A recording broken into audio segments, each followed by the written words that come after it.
Es momento de una entrevista y para hablar sobre este tema, la vacancia por incapacidad moral del presidente Martín Vizcarra, ya nos encontramos conectados con el doctor Víctor García Toma. Él es abogado constitucionalista. Es un gusto saludarlo. ¿Cómo está? Muy buenos días. Bienvenido. Paloma, muy buenos días. Muy gentil por la invitación, muy amable. Bien, doctor, para que nos comente, lo que vimos ayer fue un mecanismo totalmente constitucional. Sí, en efecto, el inciso 2 del artículo 113 de la Constitución establece la facultad del Congreso de la República para que de manera excepcional lleve a cabo el proceso de vacancia por incapacidad moral permanente. Este proceso se inicia con, digamos, un pedido de moción que tiene que ser refrendado por 26 congresistas, cosa que sucedió. Tiene que ser admitido a trámite luego de un debate por el 40% de los miembros del número legal del Congreso, y se consiguieron un poco más de 60 firmas, solo siendo exigibles 52.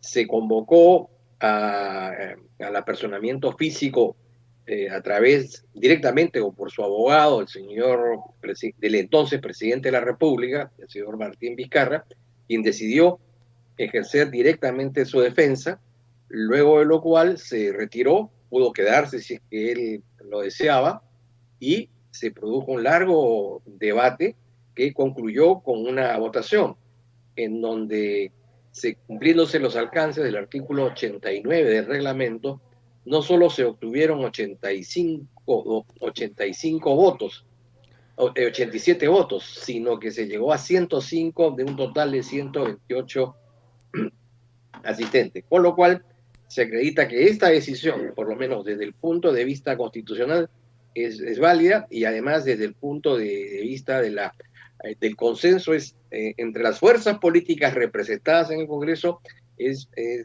alta, ¿no? Bien, después de la vacancia del presidente de la República y ahora que juramenta como nuevo presidente Manuel Merino, ¿qué es lo que sigue? ¿Qué es lo que viene al país? La primera preocupación del presidente, y una preocupación también de los ciudadanos, es la conformación de un nuevo gabinete, que obviamente va a tener que tener características muy concretas.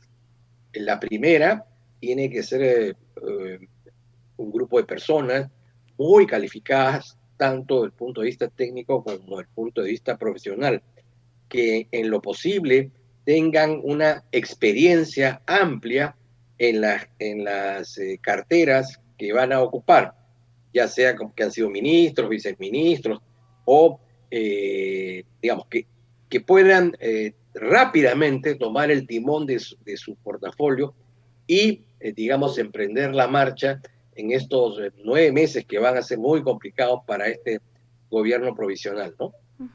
¿Y cuánto tiempo tendría Manuel Merino para colocar a estos nuevos ministros?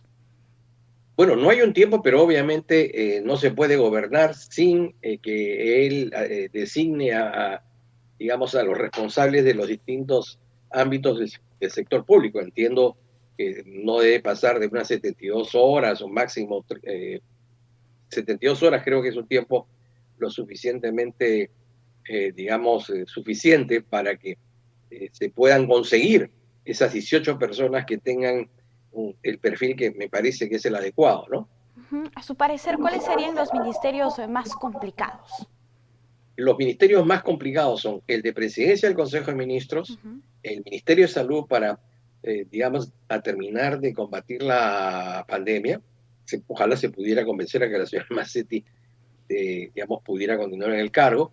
El Ministerio de Economía, que requiere de digamos, un representante, digamos, con más presencia, que genere mayor grado de confianza, que tenga mayor habilidad, mayor ñeque político. Y el Ministerio del Interior, habida cuenta que el desborde de inseguridad ciudadana cada vez es mayor, ¿no? Por supuesto, todos los ministerios son importantes, pero estos en particular hoy resultan vitales. Bien, vamos a ver qué es lo que ocurra y esperemos que, como usted dice, sean personas con experiencia y que puedan llevar al país por el camino correcto. Ahora, retomando el tema de la vacancia, de lo que ocurrió el día de ayer, el presidente dijo que no usaría mecanismos legales contra la vacancia. ¿Usted cree que existía algún mecanismo que se podía utilizar para contrarrestar esta medida del Congreso? Una decisión del Congreso de esta naturaleza se conoce bajo la denominación de cuestión política no justiciable. Es decir, dado que la decisión se adopta en función al criterio de lo conveniente, lo útil, lo imprescindible, desde una óptica política, no cabría en principio un reexamen judicial, salvo el caso de la violación del procedimiento, ¿no? Pongo un ejemplo. Hace unos años se produjo el indulto al señor Crucillat, que finalmente fue revocado por una decisión del Tribunal Constitucional. El Tribunal Constitucional no podía cuestionar la decisión del otorgamiento del indulto. Lo que cuestionó y con acierto fue que hubo omisiones, hubo infracciones a la regla administrativa en la elaboración, digamos, de la carpeta, ¿no es cierto?, del solicitante.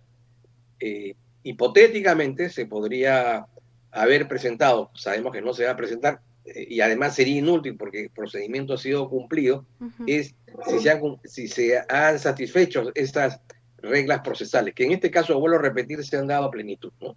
Pero la única forma de cuestionar una decisión es sobre los aspectos procesales, pero no sobre el marco sustancial, que eso no es competencia de un juez.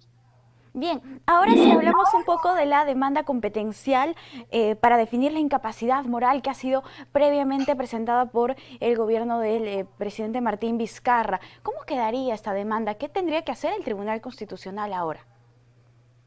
La primera demanda se suscitó en relación a los conocidos hechos de los audios que se filtraron a través de una de las secretarias del entonces presidente Martín Vizcarra, y en la que se dejaba constancia de una reunión de concertación, entre comillas, en la cual el presidente orientaba cada una de las testimoniales que deberían brindar ante el Ministerio Público, y se adoptaban medidas administrativas para ocultar el registro de ingreso de determinadas personas, ¿no? Eso originó la primera solicitud de vacancia por incapacidad moral permanente. Sin embargo, el Congreso de la República en esa oportunidad rechazó, ¿no es cierto?, esa vacancia. Por consiguiente, habría sustracción a la materia. No tendría cómo pronunciarse el tribunal sobre esa materia. Sin embargo, si el tribunal decidiese, por ejemplo, plantear alguna cuestión doctrinaria sobre el tema, bueno, podría hacerlo. El problema radica en lo siguiente: teniendo competencia para hacerlo, sabemos de en los enormes conflictos internos que existen al interior de ese organismo, ¿no es cierto? Está partido, dividido en dos. Cuando se toma una decisión es la suma, ¿no es cierto?, de votos de votos personales, ¿no? Que sumados aritméticamente nos dan los 4 o 5 votos, según sea el caso, digamos, le dan validez a esa decisión. Entonces, el problema está en que el tribunal no tiene hoy la capacidad de poder expresarse oralmente, institucionalmente, sino digamos, de manera faccional. Y por otro lado, ya hay 2 magistrados con los cuales se les ha pedido su apartamiento del proceso por supuestamente haber adelantado opinión. Cosa que en mi caso creo que ha sucedido, ¿no?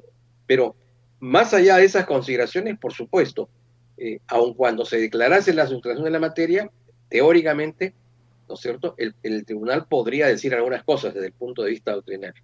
Bien, y es un trabajo pendiente porque definitivamente este tema de la incapacidad moral no está claramente definida en la Constitución política. ¿Qué es lo que deberíamos hacer como país? ¿Qué es lo que procede para evitar este tipo de situaciones que lamentablemente generan una crisis política en el país?